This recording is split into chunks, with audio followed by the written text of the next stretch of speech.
नमस्कार। आज मैं जिस उपन्यास की बात करने जा रही हूँ बहुत प्रसिद्ध उपन्यास है।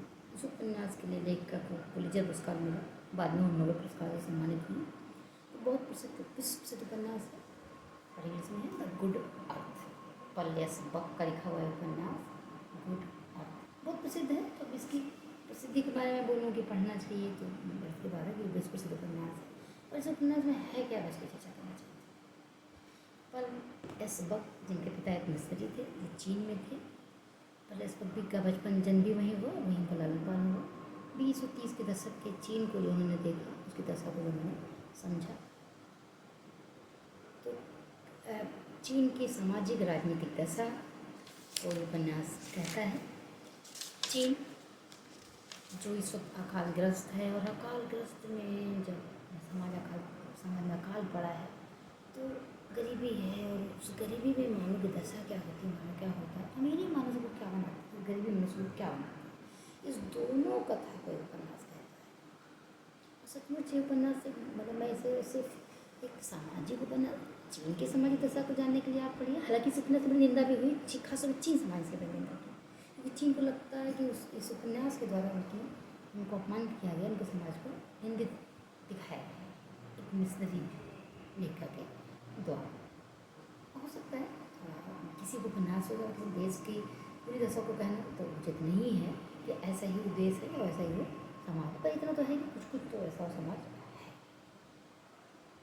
सामाजिक रीतियाँ तो रही होंगी वहाँ पर।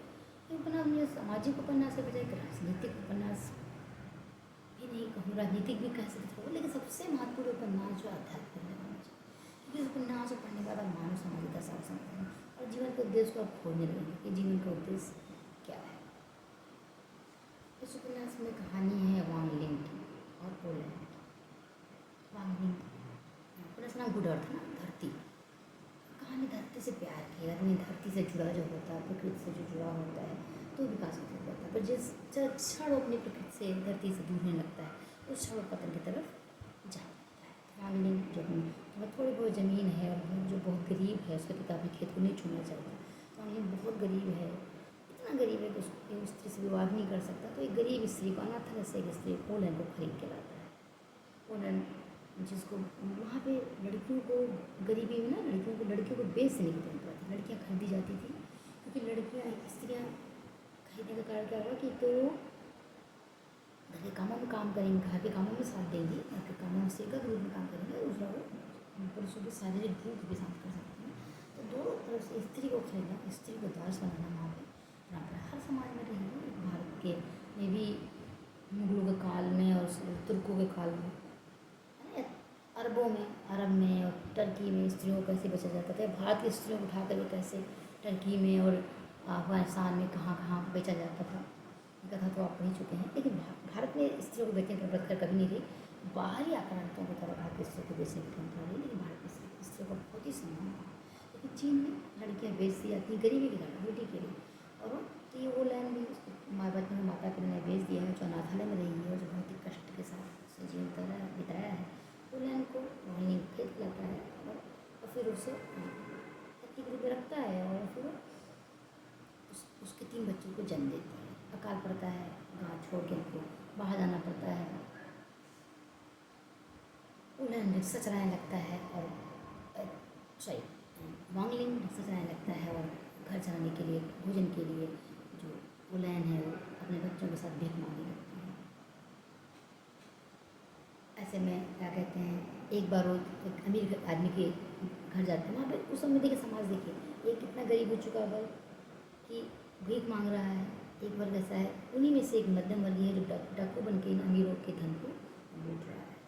तो ऐसे में क्या कहते हैं, एक बार अपने मालिक को जो है वो वांग लिंग जो है लूटने से बचाता है। तो मालिक डर के मारे उस रक्षा के कारण भी, और उसको अपना जो सोना रहता है उसको दे देता है।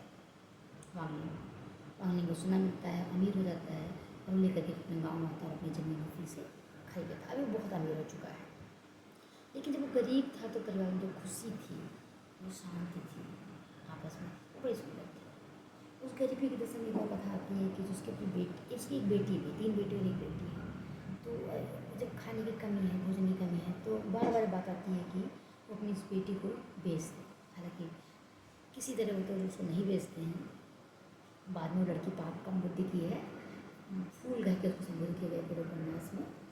जो सिर्फ एक जगह बैठी है, उधर से भी बहुत दर्दनाक है। बचपन से लेकर लड़की सिर्फ बैठी रहती है चुपचाप एक जगह, अपने कपड़ों से खेलती रहती है, सिर्फ अपने पिता को देख के और माँ को देख के सिर्फ उसका बचपन से लेकर बड़े तक उसका चित्रण। तो वो लड़की के जो चित्रण पलस बक ने किया है वो बहुत ही मतलब सुंदर, तो मैं क्या कहूँ, बहुत ही दर्दनाक है। वो स्त्री की तरह का जो चित्रण दृश्य देख, वो दृश्य उपन्यास पढ़ने के बाद मेरे दिमाग से बहुत जल्दी से बहुत देर तक नहीं निकला।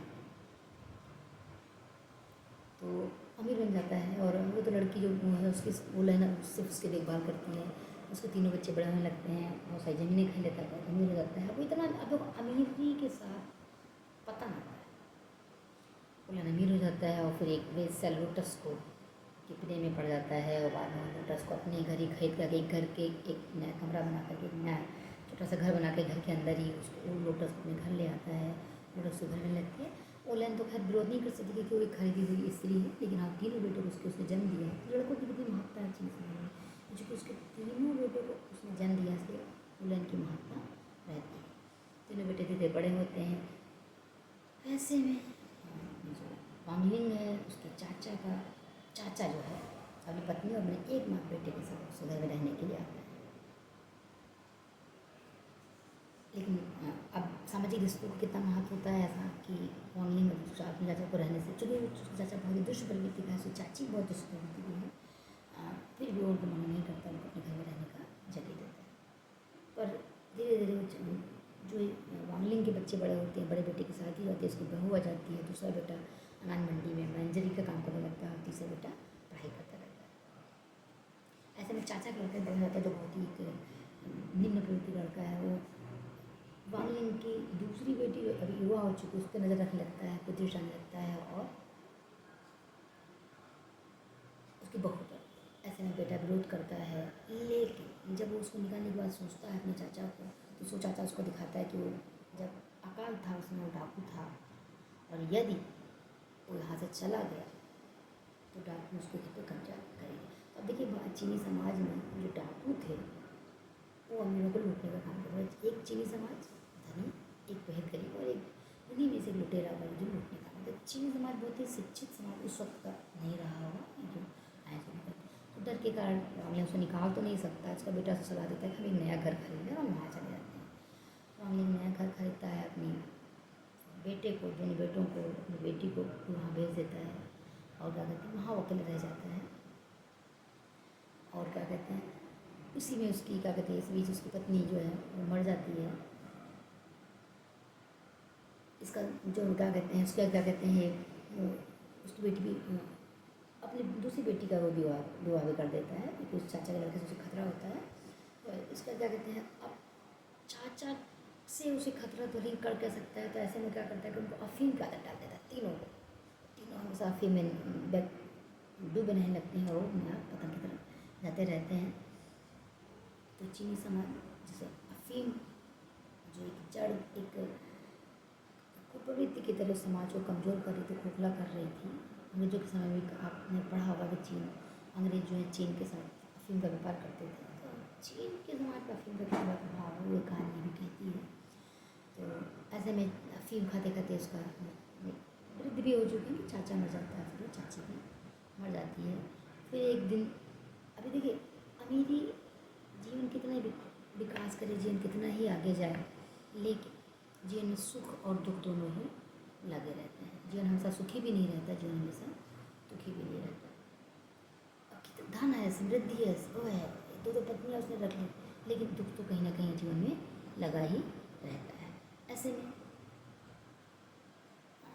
एक दिन अभी जो उसकी पत्नी मर जाती है, ओलनी मर जाती है, और जो उसकी लड़की है जिसे फूल कहा गया फिर उसमें, अब उसका देखभाल जो है वांगलिंग करता है उसकी, क्योंकि उसको मालूम उसकी देखभाल उसके बाद करने वाला कोई नहीं। एक दिन चाचा का लड़का जो भाग के सेना में सम्मिलित हो जाता है और इधर आता अपने साथियों के साथ। अब उसकी नजर अब वांगलिंग इतना अमीर हो चुका है क्या, वांगलिंग ने क्या कहते हैं अपने अब दूसरी बेटी की भी शादी कर दी है, और क्या कहते हैं वो उसने तीसरा बेटा जो अभी पढ़ रहा है, पढ़ाई कर रहा है, बहुत शांत रहता है, बहुत चुप रहता है। और ये जो उसका चाचा का लड़का फिर एक बार लौट के आता अपने साथियों के साथ, जो दुष्प्रवृत्ति के व्यक्ति हैं, और उनकी नज़र घर की स्त्रियों पे पड़ती है। और अभी वांग लिंग ने कई सारी स्त्रियाँ खरीद ली हैं, सेविकाएँ। आप देख रहे हैं ना समाज को, देखो अमीरी मतलब पतन, अमीरी मतलब कहा जाएगी, आप समझ सकते हैं। उसने कई सारी लड़कियाँ खरीद रखी हैं। तो अब चूँकि उसकी नज़र घर की स्त्रियों पे है और उसको भगा सकता नहीं क्योंकि वो डाकू है, तो ऐसे में कहीं कुछ सेना में काम करता है और सेना के लिए भाग के गया था सेना में। क्योंकि सेना की भी नीति उस समय क्या थी समझ नहीं आती है कि उस सेना में जाके अगर वो मुंडा है, ठीक है, तो वो जो क्या कहते हैं उसकी जो लोटस, जो उसकी बेस्या जो थी, उसकी पत्नी थी, उसको उसकी नौकरानी जो सलाह देती है कि तुम जो है उसको, इससे पहले कि घर की स्त्रियों को उठाए, इससे पहले किसी सेविका को उसको सौंप दो। तो चाचा उस लड़के से पूछता है कि तुम्हें कोई सेविका चाहिए, तो कहता कि जो बहुत यंग उम्र की लड़की रहती है पियर ब्राउन्स, कहता मुझे हो चाहिए। तो लोटस उससे जाने के लिए कहती है उसके पास, लेकिन वो रोने लगती है और उससे वांग लिंग से कहती है कि मुझे बचा लीजिए, मुझे उसके पास नहीं जाना है, मुझे लड़कों से बहुत डर लगता है, मुझे बचा लीजिए। बहुत रोती है। वांग लिंग उसको दवाया जाती है। वांग लिंग कहता है कि ठीक है, कोई और जाना चाहे तो उसमें एक और सेविका रहती, कहती कि मैं स्वेच्छा से जाना चाहती हूँ, ठीक है, मुझे आप भेज दीजिए। तो उसको भेज दिया जाता है और उसके द्वारा उसके घर जाती है। तो उसके बाद चाचा लड़का वहाँ चल जाता है और ये जो सेविका रहती है गर्भवती हो जाती है। चाचा लड़का उससे कहता है कि मेरा वंश है, इसको बचा के रखना, और जब मैं आऊँगा तो इसको, यानी आप देख लीजिए कि क्या कहते हैं वेश्याओं के द्वारा भी वंश पैदा किए जाते थे। समाज किस तरह था, थोड़ा सा हम समझ सकते हैं उस चीज़ को। पतन की जो दशा थी उसे समझिए, और स्त्री की दशा समझिए। वो छोटी सी बच्ची जो 13 साल की कैसे रोती हुई कहती मुझे बचा लीजिए।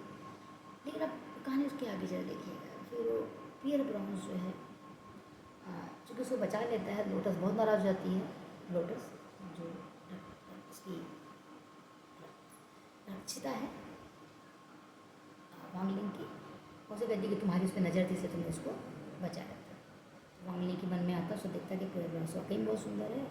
तो उसका बेटा जो एक दिन कहता है कि मैं सेना में जाना चाहता, क्योंकि उसको लगता है कि सेना में बड़े मज़े हैं। उसने चाचा के लड़के को देखता ना कितना मज़े से रहता, तो कहता मैं सेना में जाना चाहता हूँ। तो उसको रोकने के लिए वो कहता है कि ठीक है, नहीं मैं तुम्हारा शादी करा देता हूँ। तो कहता नहीं, मुझे शादी नहीं करनी। उसने कहता ठीक है, मैं तुमको कुछ सेविका ही दे देता हूँ। तो बेटा कहता मुझे और कोई सेविका नहीं, मैं पियर ब्राउन्स से, अगर वो दे सकते हो तो। पिता कहता कि नहीं ये तो कहता कि ठीक है, तो मुझे नहीं चाहिए। एक दिन उसका छोटा बेटा भाग जाता है उसे। तो ऐसे में वांग लिंग जो है कि नज़र पियर ब्राउन्स पड़ती है, और एक दिन वो पियर ब्राउन को समझाता है और अपने बेटे को देने की बात करता है। तो फिर वो लड़की कहती है मुझे किसी युवा के साथ, मुझे लड़कों से बहुत डर लगता है, मुझे आप अपने शरण में ले लीजिए। और फिर पियर ब्राउन को वांग लिंग रख लेता है। वो कहता है उससे कि मैं बूढ़ा हूँ, मैं कमज़ोर हूँ, ऐसा नहीं, मुझसे क्यों, लेकिन फिर वो कहती नहीं मैं आपके साथ। तो पियर ब्राउन को वांग लिंग रख लेता है। अब 60-70 साल का वांग लिंग और 13 साल के पियर ब्राउन, दोनों के बीच का उस चीन समाज की स्त्री की दशा भी जो इस उपन्यास में बहुत स्पष्ट है। और धन कितना पतन लाता है मनुष्य में, वो जो उपन्यास कहता है वो बहुत ही वहाँ पे दर्शनीय है। फिर ब्राउन बहुत अच्छी है वैसे। और एक दिन वांग लिंग लगता है कि मैं एक दिन मर जाऊँगा। तो वो कहता है कि मैं अब चाहता हूँ कि मैं अपनी बेटी को, जो फूल है उसका क्या करूँगी, क्योंकि अभी सभी लोग स्थापित हो चुके, सभी लोग का परिवार है, सब कुछ है, लेकिन उसका कौन देखने वाला है। तो संकेत में पियर ब्राउन कहती है कि मैं उसको देखूँ, क्योंकि पियर ब्राउन भी उसी दशा से निकली है। भले ही फूल अल्पबुद्धि है, और पियर ब्राउन एक गरीब लड़की, इसको उसे परिवार वालों ने ही बेच दिया है। तो पियर ब्राउन कहती है कि मैं उसको, संकेतों में ही कहती है कि मैं उसको देखूँगी। तो ये पूरी जो कथा है जो बताती है कि क्या कहते हैं किस तरह चीनी समाज था, चीनी समाज में सामाजिक और राजनीतियाँ क्या थी, या जब अकाल पड़ता है, गरीबी आती है, तो समाज कितना पतित हो जाता है, सारे नैतिकता, सारे सिद्धांत खत्म हो जाते हैं। और किस तरह जो है किसी भी समाज के लिए गरीबी कितनी असहनीय होती है, और अमीरी आने के बाद भी व्यक्ति जो है, अमीरी भी व्यक्ति में पतन लाती है। सबसे बड़ी बात, आदमी के पास कभी भी पूरे सुख नहीं होते हैं, सुख के साथ दुख लगे ही रहते हैं। जैसे मान लीजिए अमीर होता है, सुखी, तो जैसे चाचा जो है ग्रहण की तरह उसके परिवार में लगा रहता है, उसके परिवार के लिए दुख एक भय की छाया बना रहता है और बाद में चाचा के मरने पर उसका बेटा एक दुख और भय की छाया बना रहता है। स्त्री की दशा समाज का जो चित्रण किया है पर एस पक ने वो दर्शनीय है। ये उपन्यास पठनीय है और मुझे लगता है कि उपन्यास पढ़ने के बाद व्यक्ति में बहुत परिवर्तन आने वाला है। कि दर्दनाक चित्रण है, महिला का खास तौर पर चित्रण है कि स्त्री किस तरह सेविका है, किस तरह निम्न है। चीन समाज में निम्न थी चीन, अभी क्या है, जैसे समाज बदलता है, अभी आधुनिक समाज है, ये 1920 और 30 के दशक का चीन समाज है या उससे भी थोड़ा पहले का।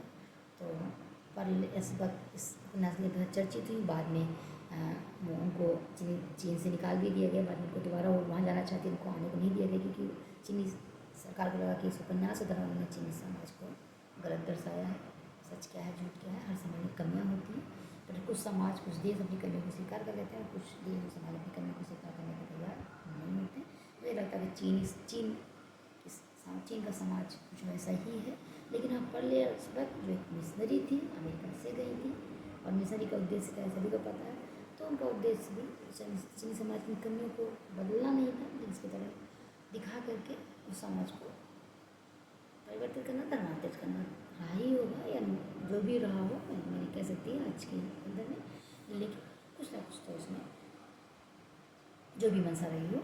ठीक है, तो ये उपन्यास बेहद पठनीय है और मेरे ख्याल से इस उपन्यास को निश्चित रूप से पढ़ा जाना चाहिए। हर प्रसिद्ध उपन्यास पठनीय नहीं होता है, जिसकी भी चर्चा हो जरूरी नहीं को पठनीय हो। बहुत सारे उपन्यास में बहुत चर्चा होती है, पढ़ने में उन्हें उतना आनंद नहीं आता, लेकिन एक गुड